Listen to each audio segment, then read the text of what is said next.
एकेका वार्डात 3-3.5 मतं जर दुसऱ्या वार्डात ट्रान्सफर होत असतील तर या वार्डातले 3,000 मतदार तिथे मतदानाला जाणार का?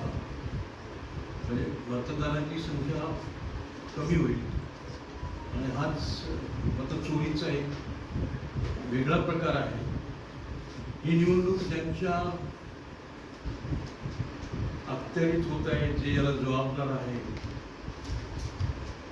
त्यांनी हे कसं केलं, का केलं, याचा शोध व्हायला पाहिजे.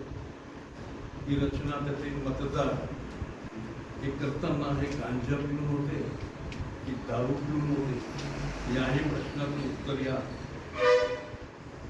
निवडणुकीपूर्वी मिळायला पाहिजे. कारण जबाबदारी त्यांची आहे. चुका प्रशासन करेल, चुका निवडणूक प्रशासन करेल आणि दुरुस्तीसाठी मतदारांना जर व्यक्ती घालणार असतील तर ते अत्यंत चुकीचं आहे. भाजप आणि प्रशासन, निवडणूक प्रशासन या एकाच नाण्याच्या दोन बाजू असून या संयुक्त उपक्रमातूनच हा प्रकार घडला असावा असा आमचा स्पष्ट आरोप आहे.